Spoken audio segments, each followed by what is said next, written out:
welcome back to PovCast. Today you have a very special guest. She's an actress, she's a content creator, she's a social media strategist. She have worked with over 100 creators. Some starting from 0 followers and grow hundreds of thousands, and other was already A-list celebs. We are here with Sofia Sapiens. I'm Isabella. And I'm Julia, and today we're going to dive a little bit in Sofia Sapiens' world. Welcome, Sofia. Thank you so much for being here. Hi, Isabella. Hi, Julia. Thank you so much for having me. I'm really excited to have this conversation today. Oh, we're so happy to have you. So let's start, shall we? First of all, we'd like you to present yourself and explain a little bit of what you do. Like, what is your service today? What exactly is your audience? Who is Sofia Sapiens? So I mainly work with content creators who are a little lost or confused on where they are in their journey as a content creator. There are a lot of changes that are happening every day with content, different social media platforms. So I'm just there to kind of guide them through the whole thing, create strategies for them, make sure that they're comfortable. And one big thing about my personal brand is that I really want to avoid any content creator burnout. So I really try to create systems that work for creators that will not lead to any burnout or negative, any negative feeling around social media. So I want it to be something that is fun, that is a creative outlet and not like a job that everything needs to revolve around 24/7. So, and besides that, I'm also a content creator. I am currently on a little pause from content creation, just trying to figure things out a little bit on my own as I help others. And also do a little bit of acting, so that kind of helps with the industry and just understanding all the ins and outs of it at different scales. Okay, and what is your view today on the current social media landscape? What would you say that is the market right now for someone who is just starting and for someone who's already a little bit established? As a creator or as a social media coach? Both. So for folks who are getting into as content creators, there are a lot of actually very interesting shifts happening right now. So with the AI being introduced, at first, I was a little bit confused on how exactly it's going to turn out, because to make it perfect, it requires so much time and effort that it's a lot easier to just go and film it yourself. So, but I have been finding a lot of very interesting accounts that are really using AI to push the limits of the visual aspect. So then it does make sense. So I'm seeing that we're having AI become more of that special effect kind of thing, where it's a unique content creators are unique, so you can see it's made by a human who's put a lot of thought into that. And we're also seeing a lot of people switching more to lifestyle brands that are more about being human. We're seeing a lot of people become more vulnerable and kind of going back to the trends that were active, I would say about 5 years ago, when we had the big boom of like lifestyle YouTubers and people that were just loved for being who they are and nothing extra. So I do see a lot of that happening. I see a lot of people getting very tired from educational content that is super salesy. So everybody's selling courses, everybody's making money.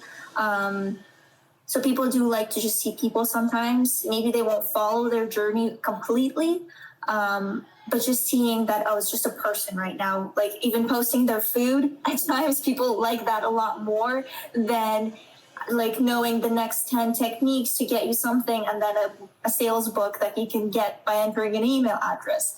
So I'm seeing a lot of that for content creators, and I'm trying to implement that a little bit more so that we're building strong personal brands. And it doesn't matter what you sell. It's just, the matter of the people loving you. So that's for content creators. And then for social media coaching, I do see that they're creators, the coaches they're those who just copy a lot of advice and they just learned something from somebody or worked for just their account, and now they're teaching the masses and it's not really working.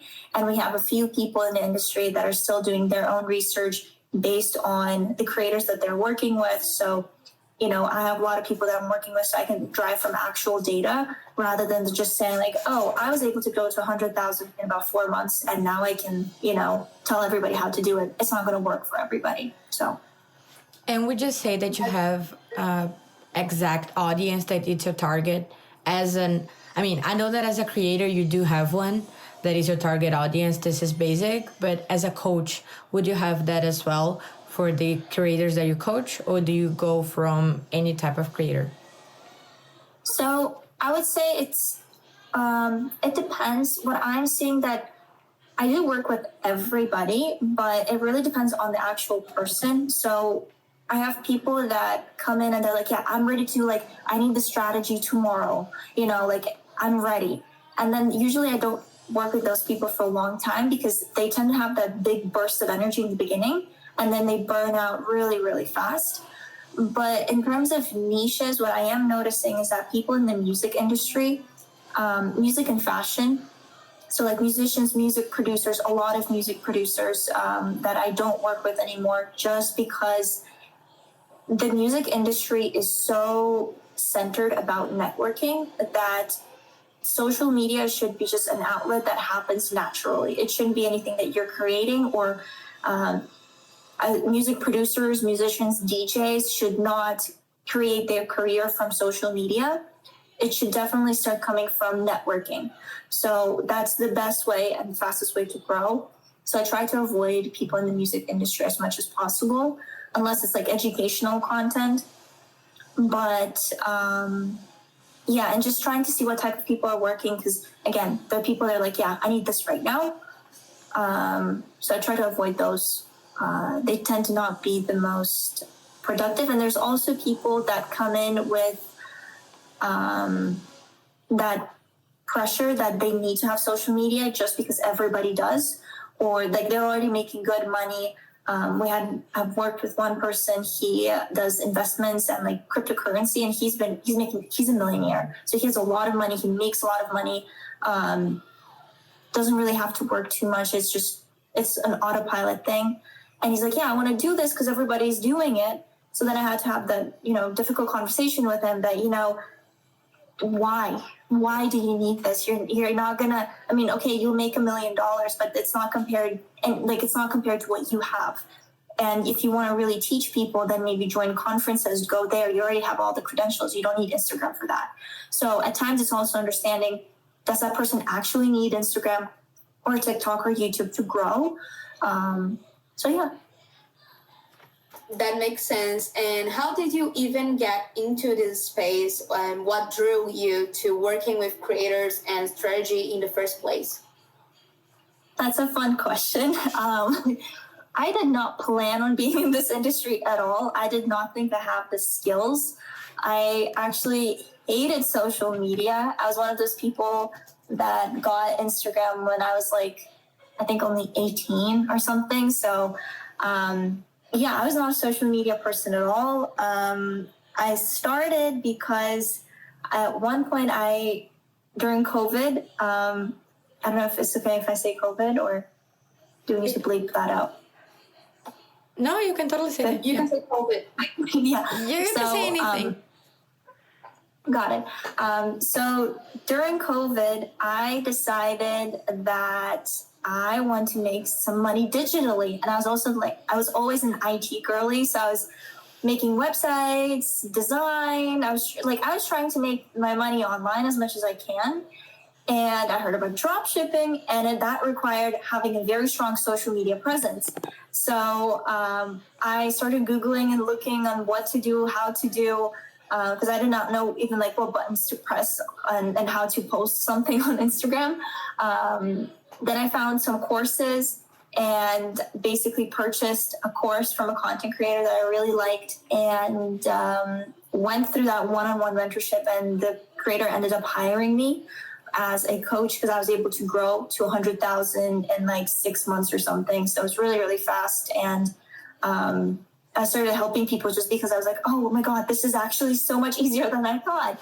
And so I worked for the company, and also started getting my own clients. My friends just started like word of mouth started happening and started getting clients here and there.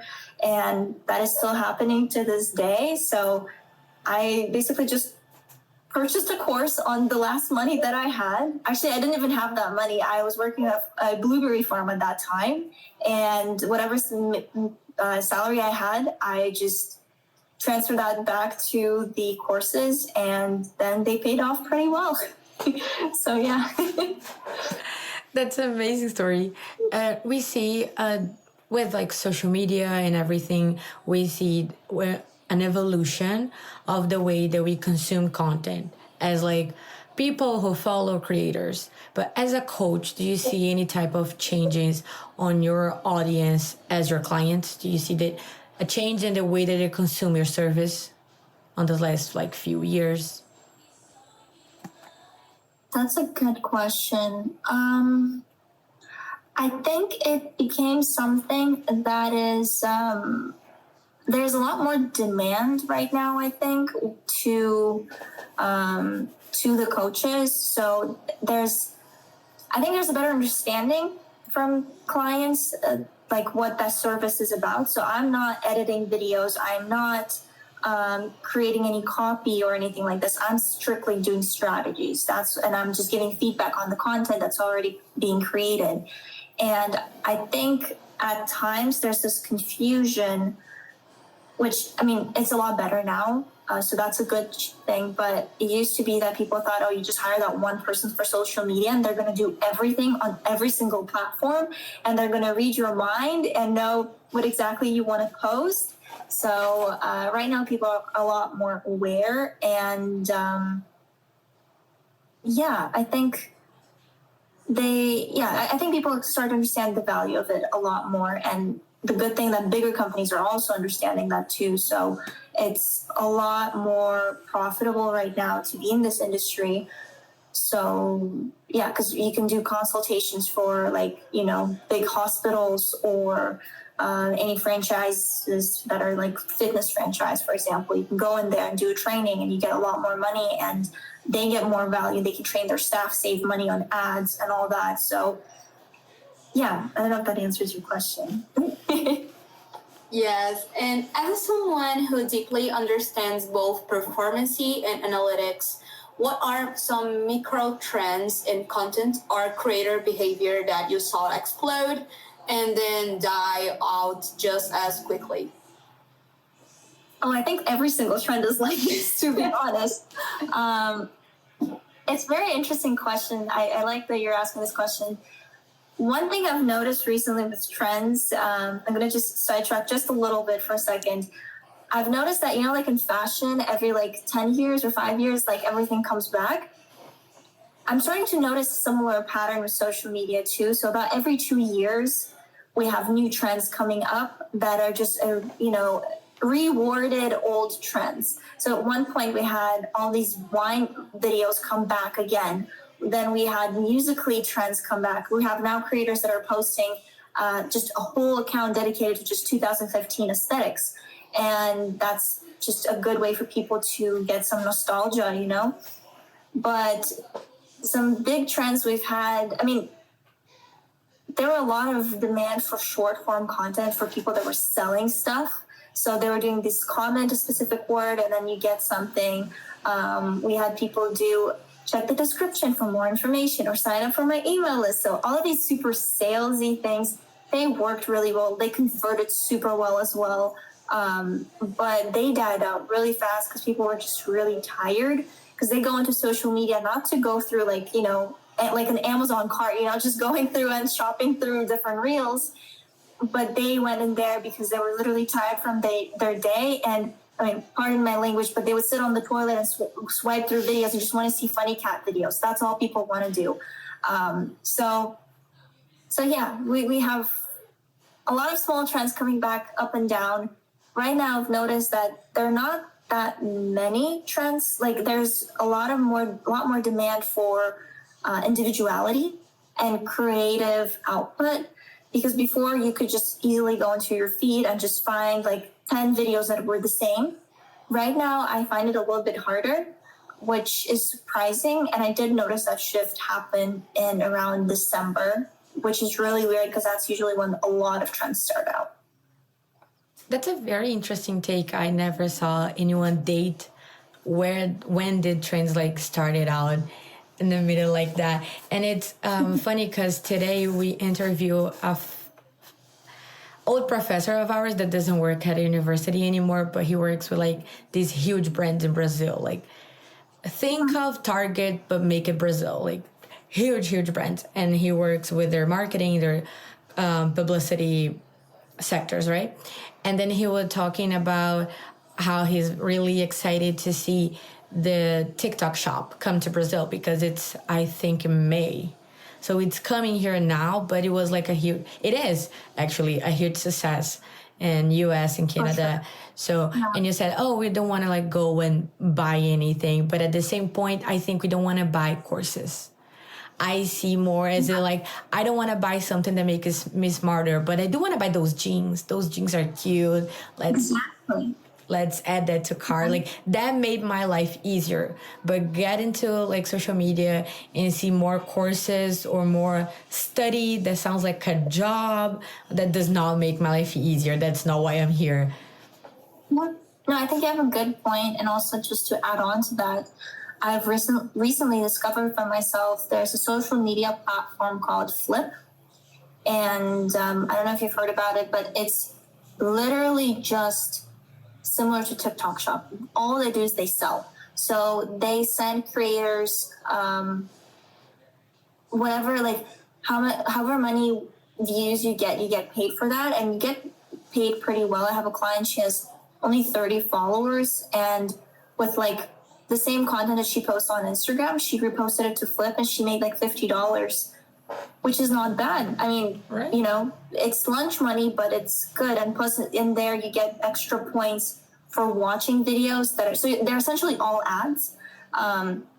So you watch through those videos and you get points. And for those points, you can buy things from Sephora, I think Target or something like that. So it's actually pretty interesting. I didn't have the chance to check it out yet, but that client that I have, she is building out her own brand, her clothing brand, and she's posting stuff on there and she's making money already. So I think that's very cool. Come to Brazil, Flip, please. Okay, so speaking of trends, which ones are your favorite? As a coach and as a content creator, you said that you saw a lot of them dying out and growing again, especially in September. Which ones did you like to do? And actually, which ones did you not like as well? Oh, trends. I think which ones I liked? I like whichever ones are a little bit more creative. So instead of actually like copying the exact same sound and, you know, text or something, I like it when people put their own like turn on a trend, or they have a trend from, let's say, the self-development niche and convert it into their comedy niche or into their cooking niche. And I like when people switch trends. So it's a little bit hard for me to say which one, but I just like when people put their own spin on it. And I always encourage my clients to do that because it's such a good pattern disruptor that it makes people want to stop and watch, especially if it's a little bit of an older, like if you're a bit behind the trend and, you know, you do that, people are like, oh yeah, it's the same video again, that trend. But then it's like, oh, it's not, you know, and then people admire the creativity, and definitely most of the time those videos do blow up. Trends that I don't like are the ones that are just, you know, there are those accounts that just, they only do trends. That's all they do. So I don't like it when people only do trends just because, you know, they get some sort of followers out of that, or some sort of traction. Then you lose that personality touch to it. But yeah, I don't think I can name like an exact trend that I loved or hate, but I think it's the approach that I admire the most. So, and looking ahead, what trends do you think will shape the future of social media for coaches, entrepreneurs, and creators? Hard question, right? Yeah, I'm wondering if you can rephrase it in a way just so that I can maybe answer it a little bit better. Sure. Or maybe could you say it one more time? And looking ahead, what trends do you think will shape the future of social media for coaches, entrepreneurs, and creators? I think there's maybe not a trend, but more of like an understanding that you really need to have somebody to guide you through the algorithms. So just having that assistance has become something that is now a necessity, just because of how, how complex everything is. It's easy for some get very lucky and it's just, it's very easy for them.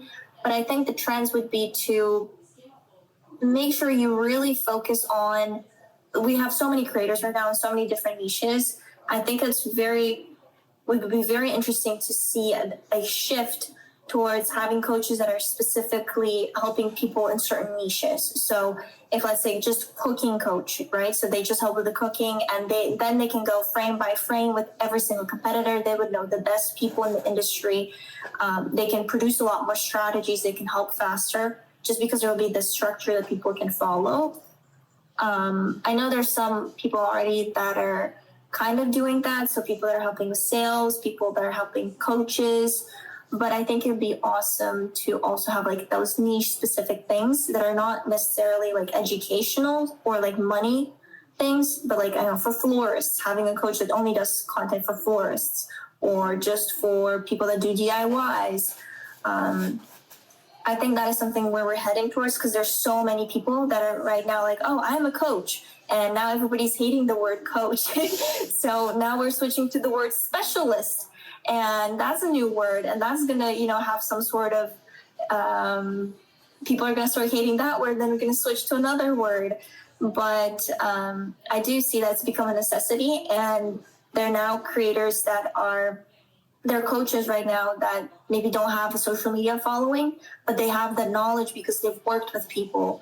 And I think that's very important to understand also when you're choosing a coach, that not just looking at their success on social media, but how many people they've actually worked with and delivered results, which I think is a little bit rare to come across, at least right now. But yeah. Really nice. That's a really good take to it. We know you, and we know that you're that you're an enthusiast to the things of the brain, and that you love neuroplasticity and stuff to that side of knowledge. And that's why it comes to us. If you ever used neuromarketing with your clients as someone who sells a product, like sells a service, and also when applying to their content as well. I do. I love playing with the brain. I like the human, the psychology behind all the content that we create. And that is something that I really, really emphasize when I work with my creators. And when we're building out a brand, because again, I really want to make sure I'm building out a strong brand for creators.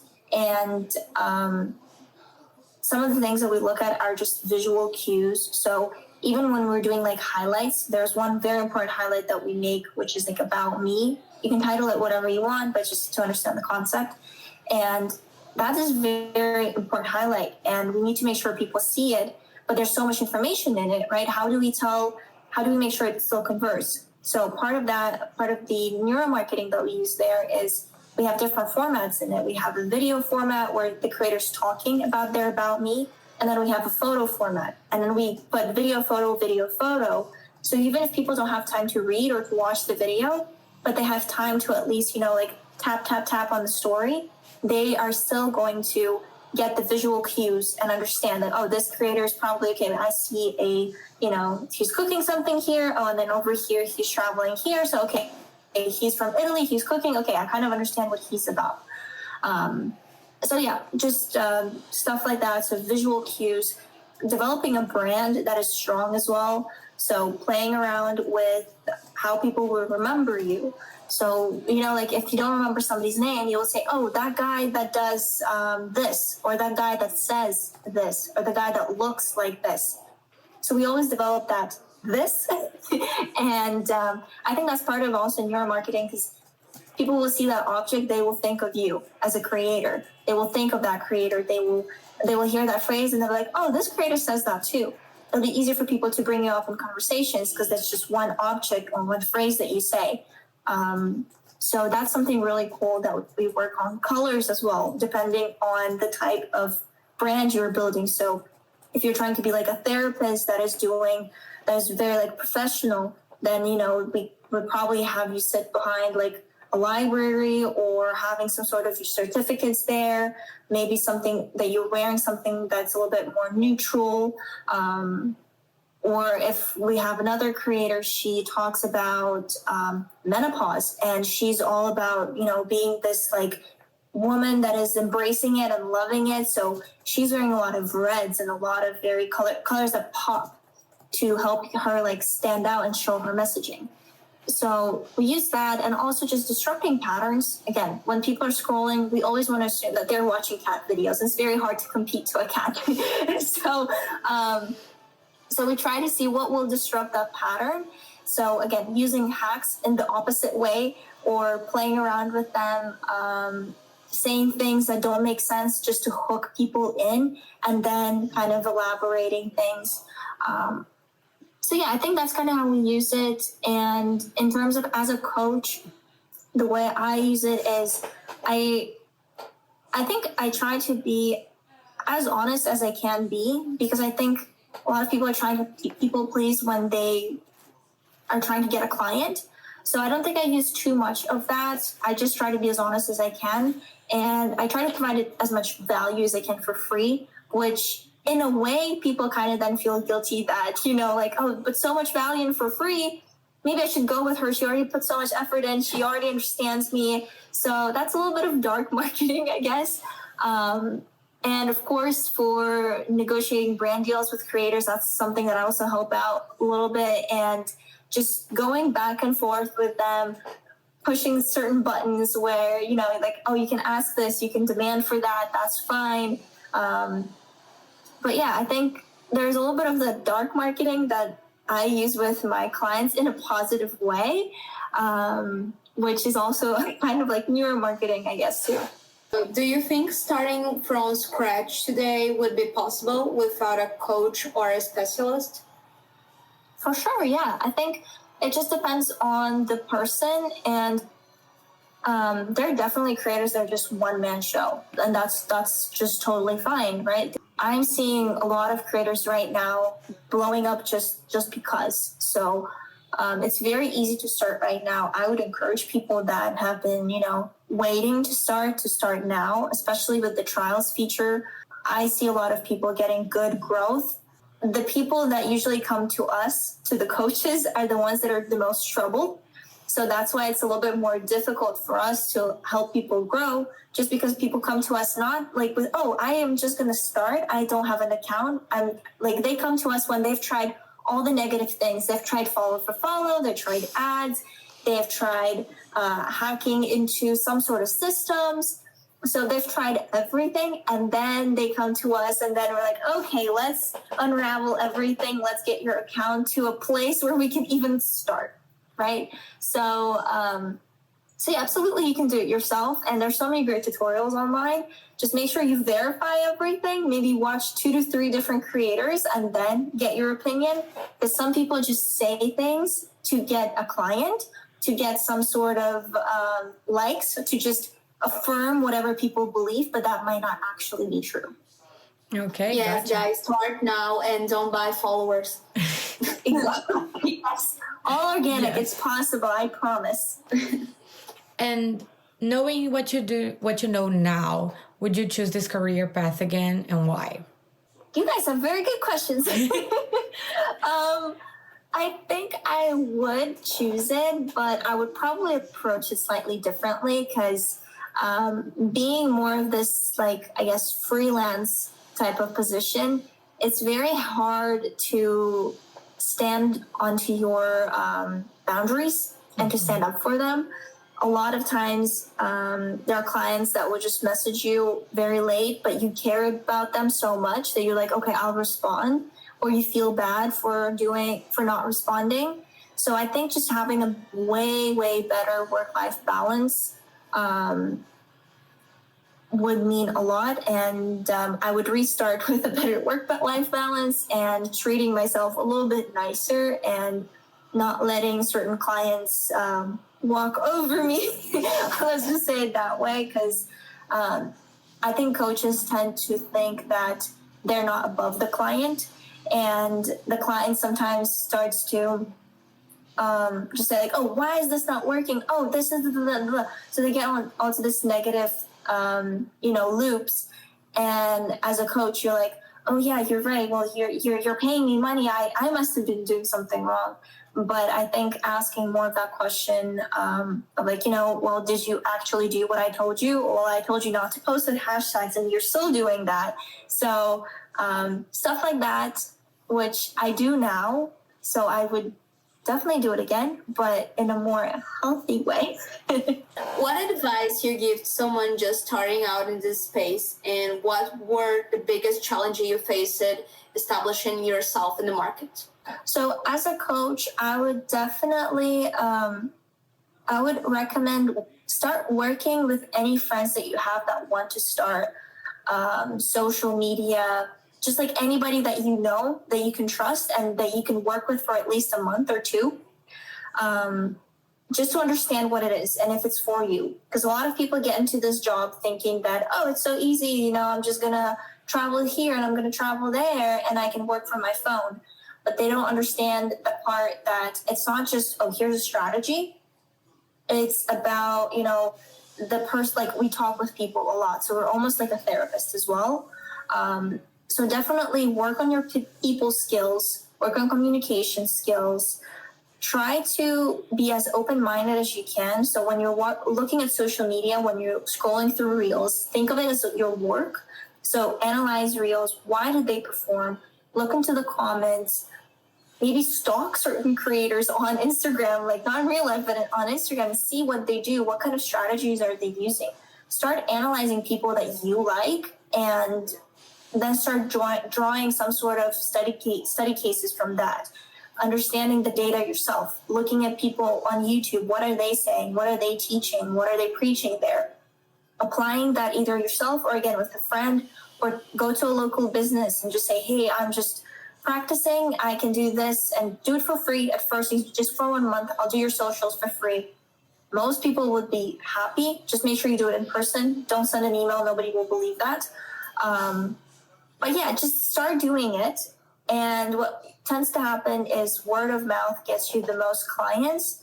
And you can also go on platforms like Upwork and start looking for clients there, because you can set out your price. I would not recommend Fiverr, because that, you will not get good clients there. I used to work there a little bit and would not recommend at all.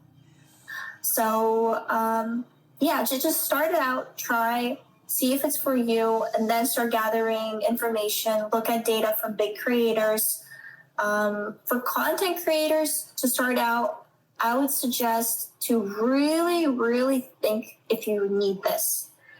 I would say 90% of people who want to be creator should not be a creator. They don't need to be a creator. And think about if you really need it, why you need it.